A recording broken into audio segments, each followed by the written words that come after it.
Huli sa CCTV ang sagian ng isang kotse at isang tanker sa Pasig City. Dayupi sa harapan ng kotse dahil po sa aksidente. May live report si Lavan Yuber. Igan, ang simpleng hindi pagbibigayan or kortesiya sa kalsada ay posibleng magdulot po ng disgrasya gaya ng inyong mapapanood na video ngayon. Nitong Mayo 24, bandang alas 8 ng umaga, isang kotse at tanker ang nagkasagian sa C5 Road southbound lane. Mapapansin sa bandang kaliwa, nakahinto po ang mga sasakyan. Papalabas naman mula sa isang gasoline station ang kotse, samantalang ang tanker ay padiretso ang direksyon. Nang mag-go na ang mga sasakyan, parehong umandar ang dalawang sasakyan. Ang resulta, disgrasya. Agad dumating ang Pasig Traffic sa pinangyarihan ng aksidente. Nagtamo ng UP sa kaliwang bahagi ng harapan ng kotse. Batay sa salaysay ng driver ng tanker, hindi umano nito napansin ang kotse sa gilid kaya nasagi nito ang sasakyan. Nagkasundo na lamang dalawang sasakyan na nasasagutin ng driver ng tanker ang pagpapagawa ng nasabing kotse. At yan muna aking update mula dito sa Quezon City. Balik sa iyo, Igan. Maraming salamat, Lavan Yuber. Paalala po mga kapuso, maging mapagmatyag lalo na kapag kayo'y nasa pampublikong sasakyan.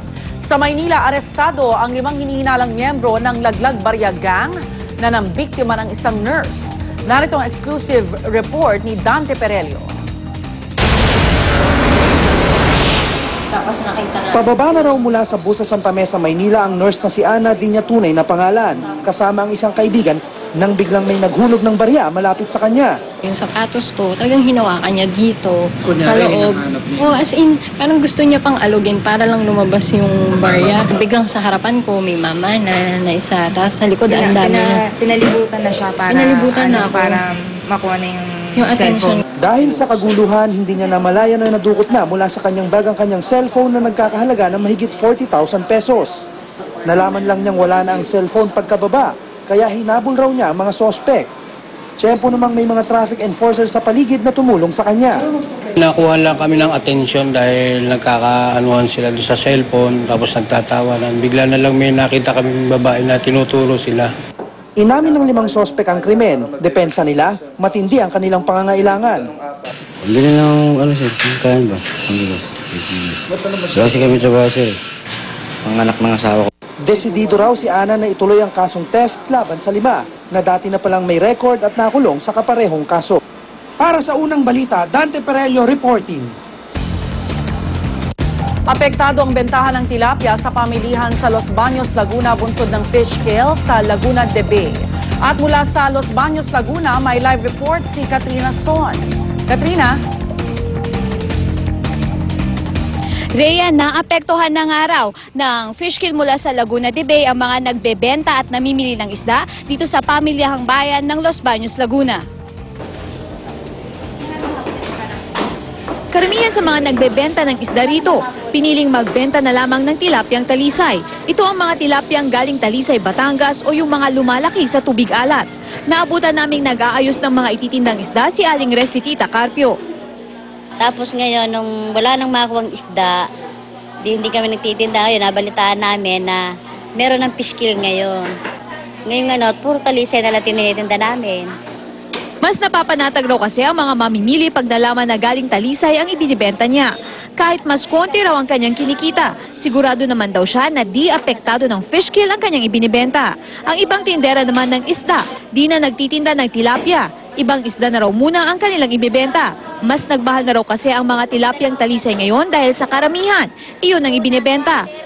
Mula sa 90 pesos, ngayon nakukuha na raw nila ito ng 100 pesos at naibibenta sa presyong 110. Dahil sa pistilin, nagmahal ang isdang alat. Tsaka ang tilapyang talisay, yun na lang kinukuha namin. Pati mga mamimili, di na raw muna bumibili ng tilapia. Bukod sa mas nagmahal raw ito, natatakot rin daw sila sa fish kill. Kasi dati nabili kami ng tilapia, ngayon hindi na. Kasi nga sobrang mahal. Pagkayari yun pa, nangyari, may fish kill pa. Ang mga mangingisda naman, idinadaing na matumal ang huli ng isda, kaya naman mas konti raw ang kanilang kita. At yan ang latest update mula dito sa Los Baños, Laguna. Rhea? Maraming salamat, Katrina Son. Kaugnay po na balita ng fish kill sa Laguna, makausap natin si FAR, Assistant Director Benjamin Tabios. Assistant Director Tabios, good morning po. Ay, magandang umaga sa iyo, Igan. Opo. So, yung pabago-bago na po ng klima, tapos yung kakulangan daw po ng oxygen, tama ko ba? Actually, ganito yan. Opo. Kasi meron na kaming pagsusuri na isinagawa nung 24 ng Mayo. Nung 24 ng Mayo, lumalabas, bagamat ang dissolved oxygen medyo mas mataas kaysa normal. Yung mga panibagong mga pagsusuri namin ng dissolved oxygen, matapos yung 24 ng Mayo, mababa na. Ikalawa, ang napapansin kasi ng aming mga nagbabantay dyan sa Laguna Lake, yung pH level mas mataas sa normal. Okay. Ikatlo, bagamat hindi naman ganun kadami yung namamatay, halos meron namang namamatay. Kaya lang kung bibilangin mo base sa volume, hindi naman ganun kalakihan. So, alam na ho ng mga mangingisda dyan? Oo, alam na nila na. Kasi alam alam nila ko, na ganitong panahon ng taon. Alam mo naman nangyayari, 'di ba? Mainit yung sa araw. Pagdating ng malapit na ng gumagabi o hapon, lumalamig. Biglang lumalamig, umuulan. So nagbabago ngayon ng temperatura ng tubig. At pinayuhan niyo sila na hanguin na yung isda, tama ba? Hanguin na yung isda. Kumbaga, sa mga lugar na nababantayan na hindi na ganun kaganda yung tubig, hanguin na yung isda. Tulad itong nangyari sa Calamba City, ito kasi may report namin, yung mga namatay, 400 pieces lamang. Sa araw na yun, 400 pieces. Ang bigat niya is anywhere between 200 to 250 kilograms sumada.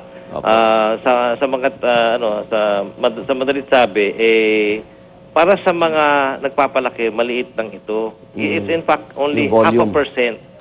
The mortality is only 0.5%. Pero, siyempre, yung mga balitang ganito, at ganito naman din ang panahon ng taon na ganito nangyayari, alam naman din ng mga producers kung anong gawin para mabawasan yung pangyayaring ito. Inahango na nila. Director, ano mga isda yan? Baka may humango dyan. Tilapia pa lang naman tilapia lang. Tilapia pa lang naman ang may report. Pero dati, kinover ka na yung bahagi ng Laguna, di ba? Problema nila, janitor fish. Ngayon naman pala may parang... knife fish? Knife fish naman Actually, good news, bad news yan Kasi bad news yan, di ba? Kasi merong nakawala na ornamental fish. Ang good news naman dyan, ginagawa ng fishball yan. Kinakain yan, masarap daw yan. Yung knife fish? Yung knife fish, meron na mga... So hindi dapat sila ireklamo ng mga isda dyan? Wala pa naman kaming narinig na reklamo kasi meron na umaani may interview kami dahil kinakain daw yung mga ng tilapia. Yung parang nila, yung similya nila. Similya. Actually, ganito yan It also competes with the other culture species there. Species. That's why those who are culturing, let's say, bangus and tilapia will complain.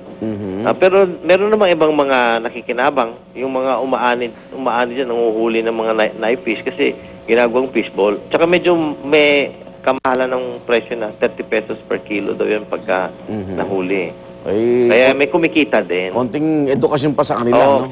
Siguro kaya nga sa aming opisina, tanggapan, pinag-aaralan namin 'yan. At the same time, yung ibang mga ganitong klaseng problema, pinapaliwanag namin sa lahat ng mga nagbebenta. Nagbebenta ng ornamental fish na wag sana nilang pakawalan ng basta-basta. Yung janitor fish na... yung janitor fish meron na kami pagsusuri dyan. Ang aming si Ruben dating regional director namin ng 4B gumagawa ng pag-aaral na dyan kung anong gagawin. Marami ng in fact ginagawa ng fertilizer yan fertilizer naman. Ginagawa fertilizer. Ang ginagawa dyan, siyempre nuhuli yan, they call it rendering, meaning it's being chopped to pieces and left to be decomposed with the help of some enzymes. Ang bilis dumami ho niyan no? Mabilis dumami. Pero meron namang gamit din yan May iba nga ginagawa lang leather yung balat masusundan pa ho ba itong mga fish kill na ito sa... ang aming usapan ng LLDA sapagkat sa Fisheries Code, sila naman ang may kapangyarihan dyan sa Laguna Lake,